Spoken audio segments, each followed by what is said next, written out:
My name is Ian James, and today on the Timberline Cooking Show, Episode 1, we are making pistachio pudding as Thanksgiving is right around the corner, and this is a very good dish for your Thanksgiving meal.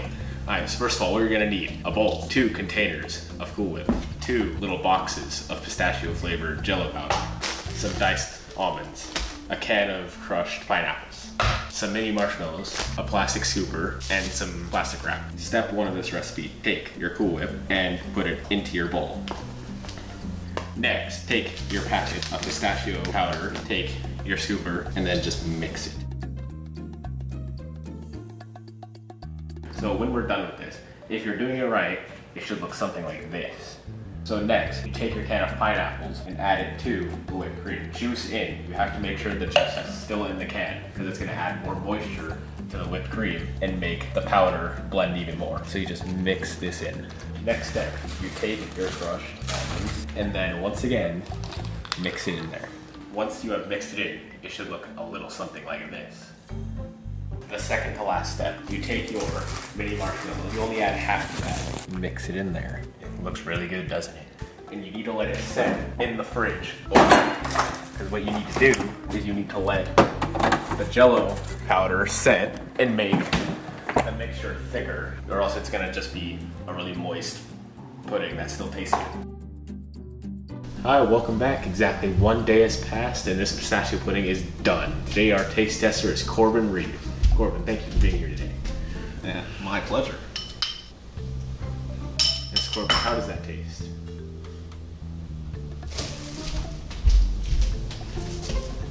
All right, this is your host Ian James from the Timberline Cooking Show, signing off for now. Hello, Blazers. My name is Ian James for episode 2 of the Timberline Cooking Show. Now, today we are making a cream cheese garlic dip.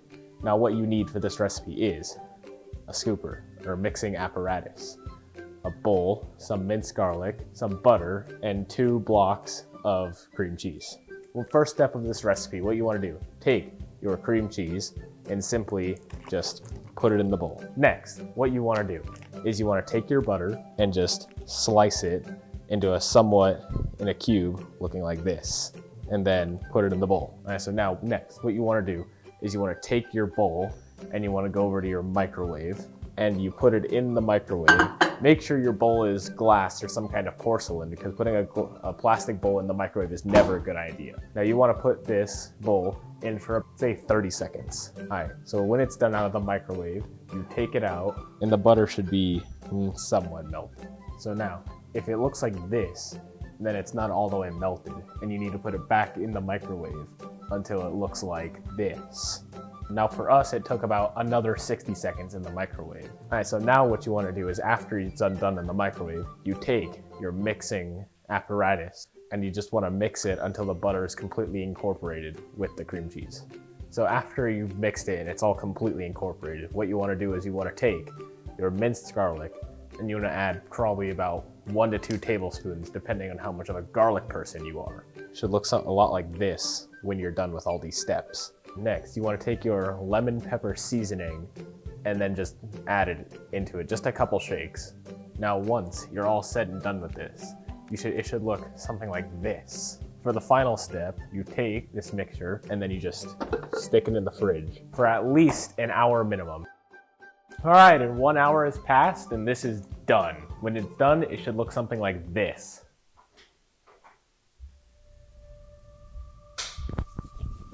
Please pick up one of the crackers in front of you and tell me how it tastes. I mean, what was that? Who's there? Oh, he's gone. All right. Well, this is your host, Ian James, from the Timberline Cooking Show, signing off for now. Hello, Blazers. We are making chocolate fudge. Let's get right into the ingredients. Alright, so what you need for this recipe is a mixer, a pan of some kind, 400 grams of your favorite chocolate, some cooking spray, a quarter cup of butter, a 14-ounce can of sweetened condensed milk, 1 7-ounce jar of marshmallow cream, a fairly good-sized bowl, and some parchment paper. So first step of this recipe is you want to take your can of sweetened condensed milk and pour it into your bowl. Take your butter and you want to put it in the bowl. So after about 2.5 minutes in the microwave, the butter should be fully melted. Take 400 grams of your favorite chocolate and you add it to the bowl. After you have added your chocolate, you just want to let it sit in the mixture for about 3 to 5 minutes. You want to take your mixer and mix it up until the chocolate is fully incorporated. So after the chocolate is fully incorporated, it should have this kind of consistency. Your marshmallow cream and add it into the mixture. So after you have added all of the marshmallow cream, you mixed it until it's fully incorporated once again. When you're done, feel the bottom of the bowl. If it's just lukewarm, you may need to throw it back in the microwave for another 30 seconds because it'll be too thick to put it all in the pan. So the final step of this recipe is you want to put it in the fridge for at least 2 to 3 hours. When it is done in the fridge, it should look something like this. All right, please welcome Corbin Reeves. Oh, hey. Hello, Corbin. Please take that one piece of fudge in front of you and tell me how it tastes.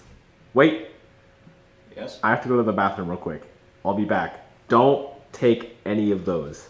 Oh, okay. Sure thing. All right, Corbin, I'm back.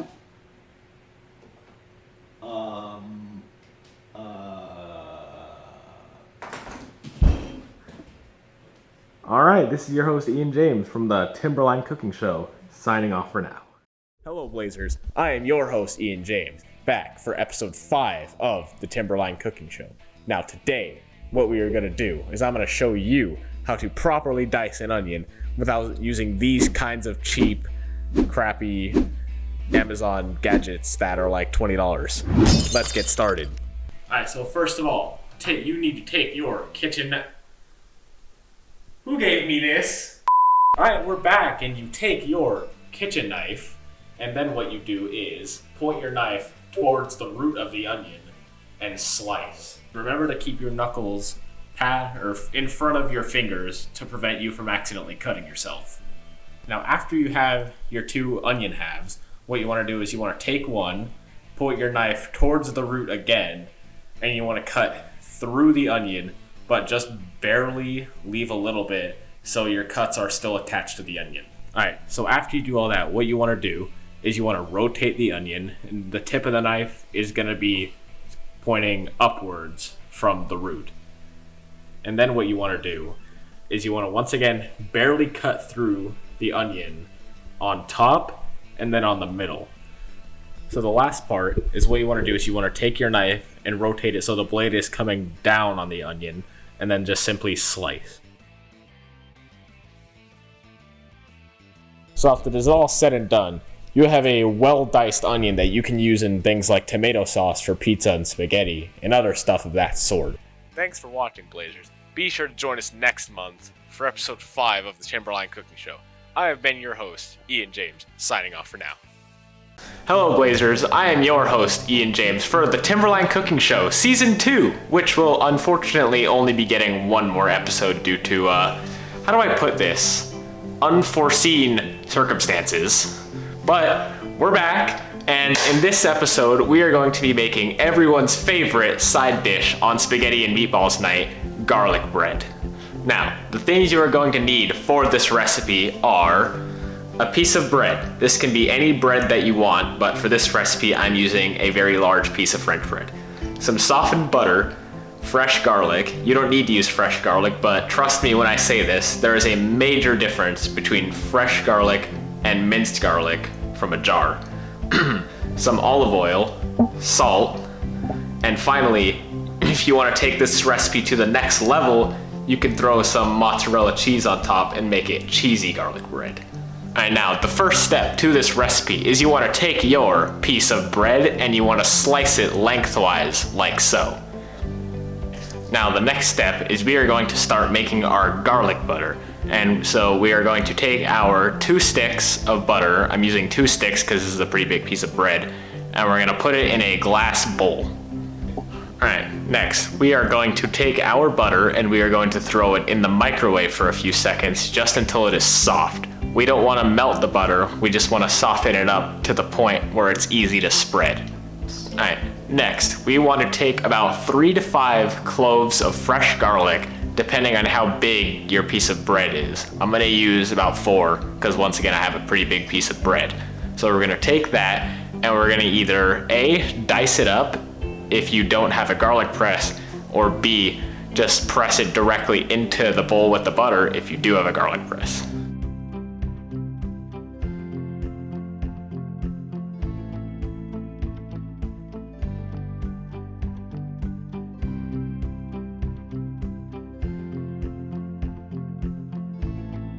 Alright, now that we have added our garlic to our butter, now we are going to add some seasonings. But first, we are going to add a little bit of salt and also a few tablespoons of olive oil. Next, we are going to take our garlic butter and we are going to spread it all across the bread. Make sure there is no part of our bread that doesn't have butter on it.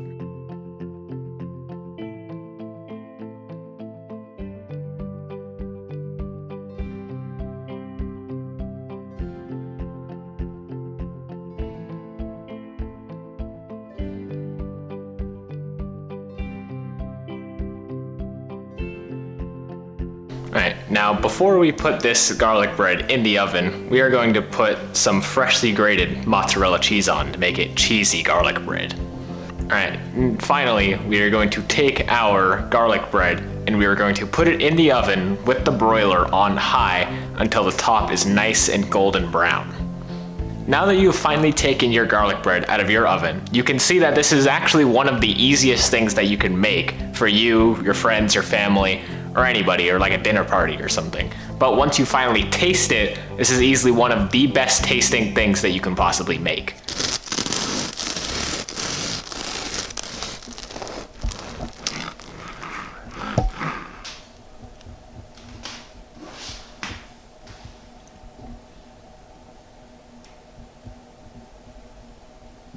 What more is there to say?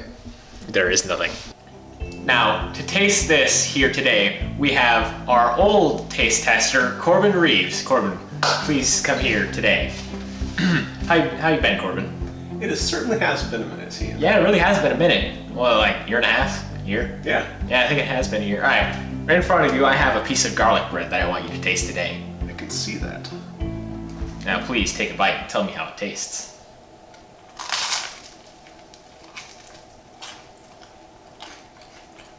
Well, Ian, I certainly do think it could.